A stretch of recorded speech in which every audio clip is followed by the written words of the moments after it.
మసీదుకు మరమ్మతులు. గోపాలరావు గుండెనకు ఇంకొక మంచి ఆలోచన తట్టెను. ఉరుసు ఉత్సవమును ప్రారంభించిన విధముగానే మసీదును తగినట్లుగా తీర్చిదిద్దవలెననియు నిశ్చయించుకొనెను. మసీదు మరామత్తు చేయు నిమిత్తమై రాళ్లను తెప్పించి చెక్కించెను. కానీ ఈ పని బాబా అతనికి నియమించలేదు. నానాసాహెబ్ చంద్రోర్కర్కు ఆ సేవ లభించినది. రాళ్ల తాపనా కార్యము కాకాసాహెబ్ దీక్షిత్కు వినియోగింపబడెను. మసీదుకు మరామత్తులు చేయుట మొదట బావాకిష్టము లేకుండెను. కానీ భక్తుడగు మహల్సాపతి కల్పించుకొని ఎటులనో బాబా అనుమతిని సాధించెను. బాబా చావడిలోని పండుకొన్న ఒక్క రాత్రిలోనే మసీదు నేలను చక్కని రాళ్లతో తాపన చేయుట ముగించిరి. అప్పటి నుంచి బాబా గోనెగుడ్డపై కూర్చుండుట మాని చిన్న పరుపు మీద కూర్చుండువారు. గొప్ప వ్యయప్రయాసలతోని 1911 సంవత్సరంలోని సభామండపమును పూర్తి చేసిరి. మసీదుకు ముందున్న జాగా చాలా చిన్నది, సౌకర్యముగా లేకుండెను. కాకాసాహెబ్ దీక్షిత్ దానిని విశాలపరచి పైకప్పు వేయదలచెను. ఎంతో డబ్బు పెట్టి ఇనుప స్తంభములు మొదలైనవి తెప్పించి పని ప్రారంభించెను. రాత్రి అంతయును శ్రమపడి స్తంభములు నాటడివారు. మరుసటి దినము ప్రాతకాలముననే బాబా చావడి నుంచి వచ్చి అది అంతయును చూచి కోపముతో వానిని పీకి పారవేచడివారు. ఒకసారి బాబా మిక్కిలి కోపోద్దీపితుడై నాటిన ఇనుప స్తంభములను ఒక చేతితో పెకలించుచు రెండవ చేతితోని తాత్యాపాటీలు పీకను పట్టుకొనను. తాత్యా తలపాగాను బలవంతముగా తీసి అగ్గిపుల్లతో నిప్పంటించి ఒక గోతిలోని పారవైచెను. బాబా నేత్రములు నిప్పు కణముల వలె వెలుగుచుండెను. ఎవరికినీ బాబా వైపు చూచుటకు కూడా ధైర్యము చాలకుండెను. అందరును భయకంపితులైరి. బాబా తన జేబులో నుంచి ఒక రూపాయి తీసి అటువైపు విసిరెను. అది శుభ సమయమునందు చేయు ఆహుతి వలె కనబడెను. తాత్యా కూడా చాలా భయపడెను. తాత్యాకేమి జరుగుచున్నదో ఎవరికినీ ఏమీనూ తెలియకుండెను. కల్పించుకొని బాబా పట్టు నుండి తాత్యాను విడిపించుటకెవరికినీ ధైర్యము చాలలేదు. ఇంతలోనే కుష్ఠరోగియును బాబా భక్తుడునకు బాగోజీ సింధే కొంచెం ధైర్యం తెచ్చుకొని ముందుకు పోగా బాబా వానిని ఒక ప్రక్కకు త్రోసివేసెను. మాధవరావు సమీపించబోగా బాబా అతనిపై ఇటుకరాయి రువ్వెను. ఎంతోమంది ఆ జోలికి పోదలిచినచో అందరికినీ ఒకే గతి పట్టెను. కానీ కొంతసేపటికి బాబా శాంతించెను. ఒక దుకాణదారుని పిలిపించి వాని వద్ద నుంచి ఒక నగిషి జరీపాగానుకుని తాత్యాకు ప్రత్యేకముగా సత్కరించుటక అన్నట్లు దానిని స్వయముగా తాత్యా తలకు చుట్టెను. బాబా యొక్క ఈ వింత చర్యను చూచిన వారెల్లరూ ఆశ్చర్య నిమగ్నులైరి. అంత త్వరలో బాబాకెట్లు కోపం వచ్చెను? ఎందుచేతని ఈ విధముగా తాత్యాను శిక్షించెను? వాని కోపం తక్షణమే ఎట్లు చల్లబడెను అని అందరూ ఆలోచించుచుండిరి. బాబా ఒక్కొక్కప్పుడు శాంతమూర్తి వలె కూర్చుండి అత్యంత ప్రేమానురాగముతో మాట్లాడుచుండువారు. అంతలోనే సకారణముగా కోపించడివారు. అటువంటి సంఘటనలు అనేకములు గలవు. కానీ ఏది చెప్పవలెనని విషయము తెలుసుకొనలేకున్నాను. అందుచే నాకు జ్ఞాపకం వచ్చినప్పుడల్లా ఒక్కొక్కటి చెప్పెదను. 6వ అధ్యాయము సంపూర్ణము. సద్గురు శ్రీ సాయి నాథార్పణమస్తు. శుభం భవతు. శ్రీ సాయినాథాయ నమః. శ్రీ సాయి సచ్చరిత్రము 7వ అధ్యాయము.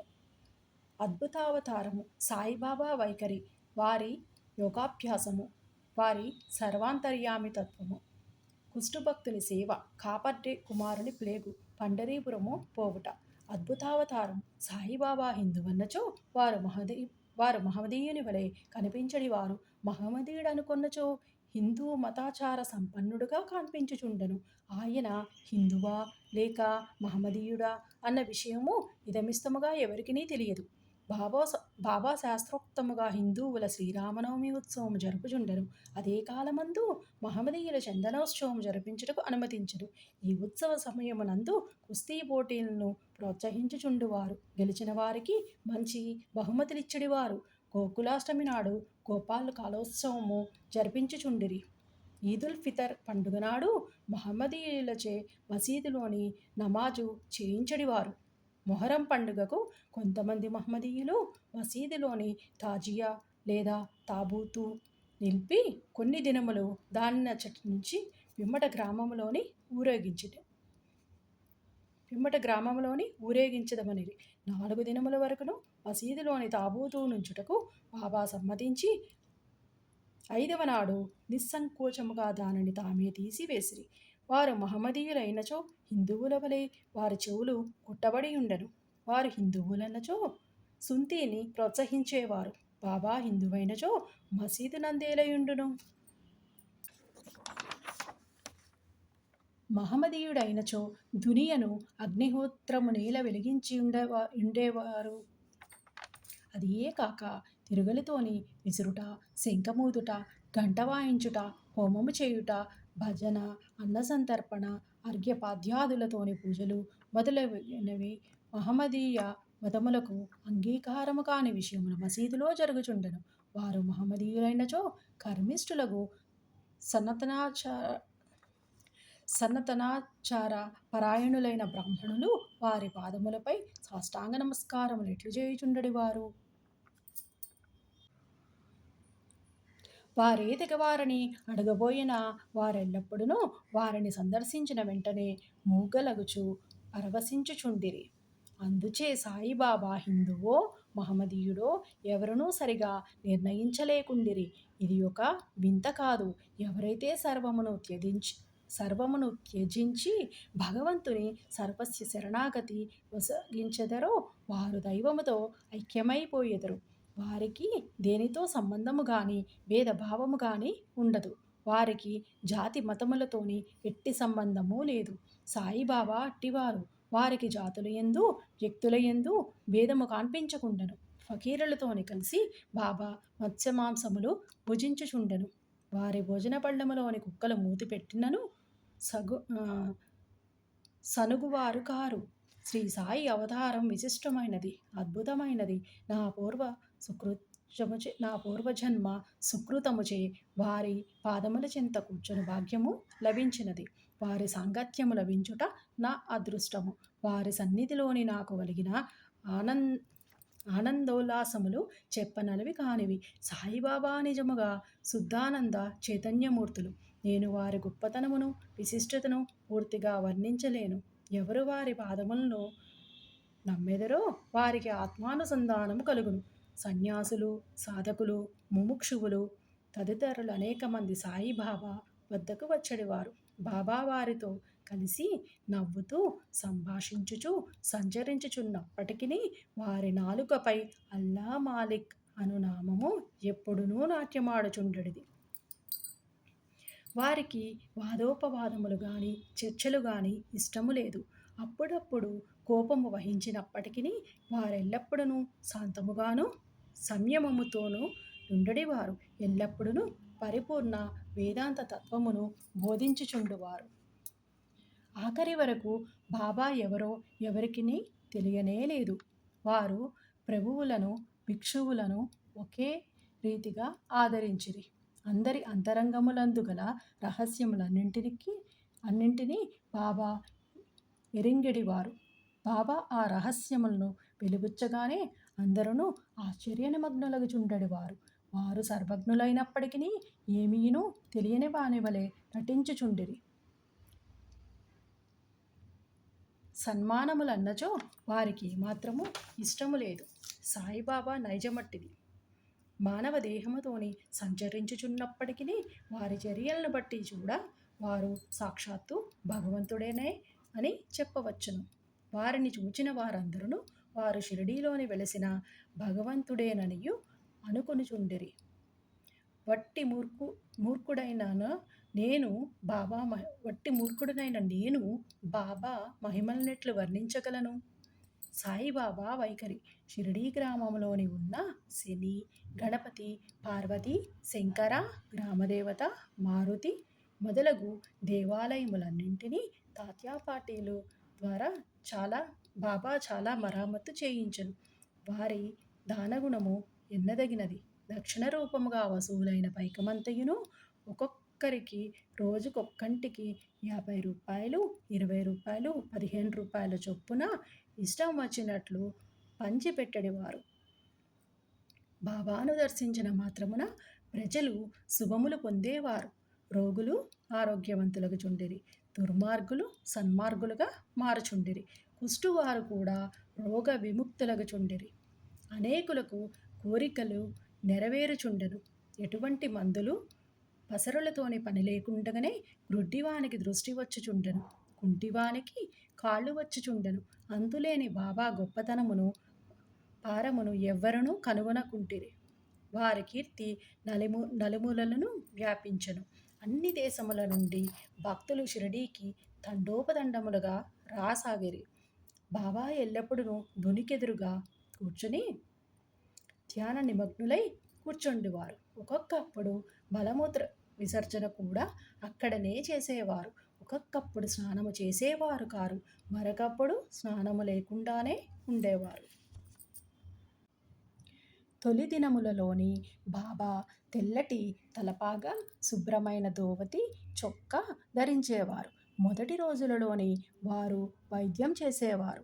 గ్రామంలోని రోగులను పరీక్షించి ఔషధములిచ్చడివారు.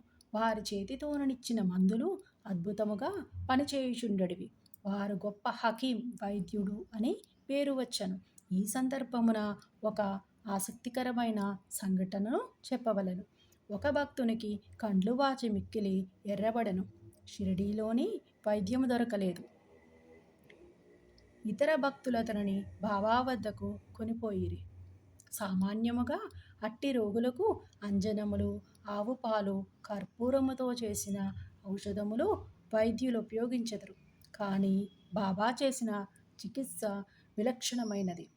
నల్లజీడి గింజలను నూరి 2 మాత్రలుగా చేసి ఒక్కొక్క కంటిలో ఒక్కొక్క దానిని పెట్టి గుడ్డతోని కట్టుమనిరి. మరుసటి దినము ఆ గుడ్డను విప్పి నీళ్లను ధారగా పోసిరి.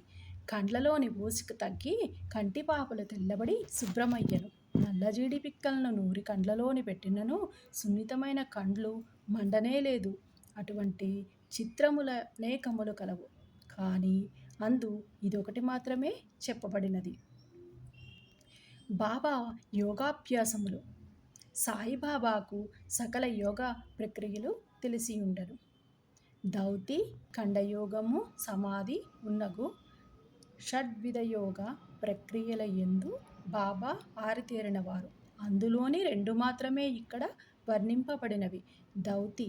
మసీదుకు చాలా దూరమున ఒక మర్రి చెట్టు కలదు. అక్కడొక బావి కలదు. ప్రతి 3 రోజులకొకసారి బాబా అచ్చటకు పోయి ముఖ ప్రక్షాళనము, స్నానము చేయుచుండెను. ఆ సమయములోనే బాబా తన ప్రేవులను బయటకు వెడలగట్టి వాటిని నీటితో శుభ్రపరచి ప్రక్కనున్న నేరేడు చెట్టుపై ఆరవేయుట షిరిడీలోని కొందరు కండ్లారా చూసి చెప్పిరి. మామూలుగా దౌతి అనగా 3 అంగుళముల వెడల్పు, 22.5 అంగుళముల పొడవుగల గుడ్డను మృంగి కడుపులోని అరగంట వరకు ఉండనిచ్చి పిమ్మట తీసెదరు. కానీ బాబా చేసిన దౌతి చాలా విశిష్టము, అసాధారణమైనది. ఖండయోగము. బాబా తన శరీర అవయములన్నీయును వేరుచేసి మసీదునందు వేర్వేరు స్థలములలోని పెట్టుచుండేవారు. ఒకనాడొక పెద్ద మనిషి మసీదుకు పోయి బాబా అవయవములన్నీయును వేర్వేరు స్థలముల యందు పడియుండుట చూచి భయకంపితుడై బాబాను ఎవరో కూనీ చేశారని అనుకుని గ్రామ మునసబు వద్దకు పోయి ఫిర్యాదు చేయ నిశ్చయించుకొనెను. కానీ మొట్టమొదట ఫిర్యాదు చేసిన వానికి ఆ విషయము గూర్చి కొంచెమైనను తెలిసియుండవచ్చుననుకుని తననే అనుమానించెదరని అనుకుని భయపడి ఊరకుండెను. మరుసటి దినమతడు మసీదుకు పోగా బాబా ఎప్పటివలె హాయిగా కూర్చునియుండుట చూచి ఆశ్చర్యపడెను. ముందు దినము తాను చూచినదంతయును భ్రాంతి అని అనుకొనెను. చిరుప్రాయము నుండి బాబా వివిధ యోగ ప్రక్రియలు చేయుచుండెను. వారి యోగస్థితి ఎవ్వరికిని అంతుపట్టనిది. రోగుల వద్ద నుండి డబ్బు పుచ్చుకొనక ఉచితముగా చికిత్స చేయుచుండిరి. ఎందరో పేదలు, వృద్ధార్థులు వారి అనుగ్రహం వలన స్వస్థత పొందిరి. నిస్వార్థముగా వారు చేయు సత్కార్యముల వల్లనే వారికి గొప్ప కీర్తి వచ్చెను. బాబా తమ సొంతము కొరకు ఏమీయును చెయ్యక ఇతరుల మేలు కొరకే ఎల్లప్పుడూ పాటుపడేవారు. ఒక్కొక్కప్పుడు ఇతరుల వ్యాధిని తమపై వేసుకుని ఆ బాధను తామే అనుభవించేవారు. అటువంటి సంఘటనలు ఒకదానిని ఈ దిగువ పేర్కొందెను. దీనిని బట్టి బాబా యొక్క సర్వజ్ఞత, దయార్థ హృదయము విదితమగును. బాబా సర్వాంతర్యామిత్వము, కారుణ్యము. 1910 సంవత్సరము ఘనత్రయోదశి నాడు, అనగా దీపావళి పండుగ ముందు రోజున బాబా దుని వద్ద కూర్చుండి చలికాచుకొనుచు దునిలోని కట్టెలు వేయుచుండెను. దుని బాగుగా మండుచుండెను. కొంతసేపటి తరువాత హఠాత్తుగా కట్టెలకు మారు తన చేతిని దునిలోని పెట్టి నిశ్చలముగా ఉండిపోయిరి. మంటలకు చేయి కాలిపోయెను. మాధవుడనే నౌకరు మాధవరావు దేశపాండేయును దీనిని చూచి వెంటనే బాబా వైపుకు పరిగెడిరి. మాధవరావు దేశపాండే బాబా నడుమును పట్టుకుని బలముగా వెనుకకు లాగెను. దేవా, ఇట్లేలా చేసితిరనియు బాబా అడిగారు. చేసితిరి బాబా అని అడిగిరి. మరి ఏదో లోకములోని ఉన్నట్టుండిన బాబాను చూసి బాబా బాహ్యస్మృతి తెచ్చుకొని ఇచ్చటకు చాలా దూరములోని ఒక కమ్మరి స్త్రీ తన బిడ్డను ఒడిలో ఉంచుకొని కొలిమి నూదుచుండెను. అంతలోనే ఆమె భర్త పిలిచెను. తన ఒడిలోని బిడ్డ ఉన్న సంగతి మరచి ఆమె తొందరగా లేచెను. బిడ్డ మండుచున్న కొలిమిలోని పడెను. వెంటనే నా చేతిని కొలిమిలోనికి దూర్చి ఆ బిడ్డను రక్షించితిని. నా చేయి కాలితే కాలినది, అది నాకంత బాధాకరము కాదు, కానీ బిడ్డ రక్షించబడెను అన్న విషయము నాకు ఆనందమును కలుగజేయుచున్నదనియు జవాబిచ్చెను. కుష్ఠరోగ భక్తుని సేవ. బాబా చెయ్యి కాలెనను సంగతి మాధవరావు దేశపాండే ద్వారా తెలుసుకున్న నానాసాహెబ్ చంద్రోర్కర్ వెంటనే బొంబాయి నుంచి డాక్టరు పరమానంద్ అను ప్రఖ్యాత వైద్యుని వెంటబెట్టుకొని వైద్య సామాగ్రితో సహా హుటాహుటిన షిరిడీ చేరెను. చికిత్స చేయుటకు డాక్టర్కు కాలిన తమ చేయి చూపమనియు బాబాను నానా కోరెను. బాబా అందులో ఒప్పుకొనలేదు. చేయి కాలిన లగాయితూ బాగోజీ సింధే అను కుష్ఠరోగి ఏదో ఆకు వేసి కట్టెడివారు. నానా ఎంత వేడినను బాబా డాక్టర్ గారిచే చికిత్స పొందుటకు సమ్మతింపలేదు. డాక్టర్ గారు కూడా అనేకసార్లు వేడుకొనిరి. అల్లాయే తన వైద్యుడనియు తమకేమాత్రము బాధ లేదనియు చెప్పుచూ ఎటులో డాక్టరుచే చికిత్స చేయించుకొనుటకు దాటవేయుచుండెను. అందుచే డాక్టరు మందుల పెట్ట మూతాయినను తెరవకుండగానే బొంబాయి తిరిగి వెళ్ళిపోయెను. కానీ అతనికి ఈ మిషతోని బాబా దర్శన భాగ్యము లభించెను. ప్రతిరోజు బాగోజీ వచ్చి బాబా చేతికి కట్టుచుండెను. కొన్ని దినముల తరువాత గాయం మానిపోయెను. అందరూ సంతోషించిరి. అప్పటికిని ఇంకా ఏమైనా నొప్పి మిగిలి ఉండినదా అనే సంగతి ఎవరికినీ తెలియదు. కానీ ప్రతిరోజు ఉదయం బాగోజీ పట్టీలను విప్పి బాబా చేతిని నేతితో తోమి తిరిగి కట్లను కట్టుచుండెడివాడు. బాబా మహాసమాధి వరకు ఇది జరుగుచునే ఉండెను. మహాసిద్ధ పురుషుడైన బాబాకి ఇదంతయును నిజానికి అవసరము లేనప్పటికీ తన భక్తులైన బాగోజీ యందు గల ప్రేమచే అతడొనర్చు ఉపాసనను గైకొనెను. బాబా లెండికి పోవునప్పుడు బాగోజీ బాబా తలపై గొడుగు పట్టుకొని వెంట నడిచెడివాడు. ప్రతిరోజు ఉదయం బాబా దునియొద్ద కూర్చునగానే బాగోజీ తన సేవాకార్యము మొదలెడువాడు. బాగోజీ గత జన్మయందు చేసిన పాప ఫలితముగా ఈ జన్మమున కుష్ఠరోగముచే బాధపడుచుండెను. కానీ వ్రేళ్ళు ఈడ్చుకొని పోయియుండెను. వాని శరీరమంతయును చీముకారుచు దుర్వాసన కొట్టుచుండెను. బాహ్యమునకు అతడెంత దురదృష్టవంతుని వలె కనిపించినప్పటికీ అతడు మిక్కిలి అదృష్టశాలి, సంతోషి. ఎందుకనగా అతడు బాబా సేవకులందరిలోనూ మొదటివాడు. బాబా సహవాసమును పూర్తిగా అనుభవించినవాడు. కాపర్డే కుమారుని ప్లేగు వ్యాధి. బాబా విచిత్ర లీలలలోని ఇంకొక దానిని వర్ణించెదను. అమరావతి నివాసియగు దాదాసాహెబ్ కాపర్డే భార్య తన చిన్న కొడుకుతో కలిసి షిరిడీలోని కొన్ని దినములుండెను. ఒకనాడు కాపర్డే కుమారునికి తీవ్ర జ్వరం వచ్చెను. అది ప్లేగు జ్వరము క్రింద మారెను. తల్లి మిక్కిలి భయపడెను. షిరిడీ విడిచి అమరావతి పోవలననుకొని సాయంకాలము బాబా బూటీవాడ వద్దకు వచ్చుచున్నప్పుడు వారిని సెలవు అడగబోయెను. గద్గద కంఠముతోని తన చిన్న కొడుకు ప్లేగుతో పడియున్నాడనియు బాబాకు చెప్పెను. బాబా ఆమెతోని దయతోని మృదువుగా ఇట్లనెను. ప్రస్తుతం ఆకాశం మబ్బు పట్టియున్నది. కొద్దిసేపటిలోనే మబ్బులనియును చెదిరిపోయి ఆకాశం నిర్మలమగును. అట్లనుచు బాబా కఫ్నీని పైకెత్తి చంకలో కోడిగుడ్లంత పరిమాణము గల నాలుగు ప్లేగు పొక్కులను చూపుచు, నా భక్తుల కొరకు నేనెట్లు బాధపడదునో చూడుడు, వారి కష్టములన్నీయును నావే. ఈ మహా అద్భుతావతార లీలను చూచిన జనులకు మహాత్ములు తమ భక్తుల బాధలు తామే ఎట్లు స్వీకరింతురో అను విషయము స్పష్టమయ్యెను. మహాత్ముల మనసు మైనము కన్నా మెత్తనిది, వెన్నవలే మృదువైనది. వారు భక్తులను ప్రత్యుపకారమేమియును ఆశించక ప్రేమించెదరు. భక్తులనే తమ స్వజనులుగా భావించెదరు.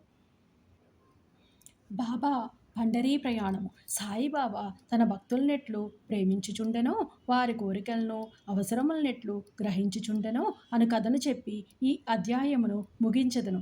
నానాసాహెబ్ చంద్రోర్కరు బాబాకు గొప్ప భక్తుడు. అతడు ఖాందేశులోని నందూరు బారులోని మామల్తదారుగా నుండెను. అతనికి పండరీపురమునకు బదిలీ అయ్యెను. సాయిబాబా యందు అతనికి గల భక్తి అను ఫలమానాటికిని పండెను.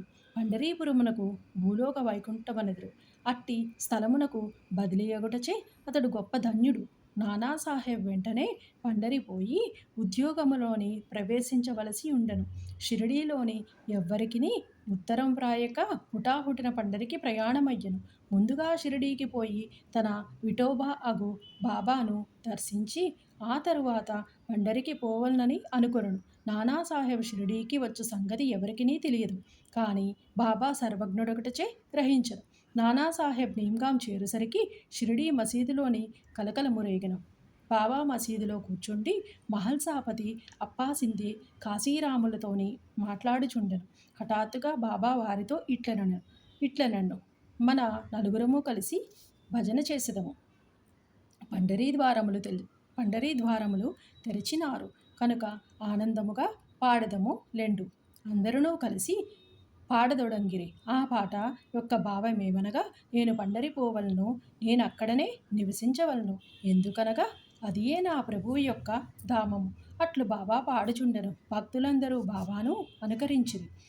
కొద్దిసేపటికి నానాసాహెబ్ కుటుంబ సమేతముగా వచ్చి బాబా పాదములకు సాష్టాంగ నమస్కారము చేసి తనకు పండరీపురం బదిలీ అయినదనియూ, బాబా కూడా వారితో పండరీపురం వచ్చి అక్కడుండవలసినదనియూ వేడుకొనెను. అటుల బ్రతిమలాడుట అవసరము లేకుండెను. ఏలనగా బాబా అప్పటికే పండరీ పోవలను, అచట ఉండవలయునను భావమును వెలిబుచ్చుచుండెననియూ తక్కిన భక్తులు చెప్పిరి. ఇది విని నానా మనస్సు కరిగి బాబా పాదములపై పడెను. బాబా యొక్క ఊదీ ప్రసాదమును, ఆశీర్వాదమును, ఆజ్ఞను పొంది నానాసాహెబ్ పండరికి పోయెను.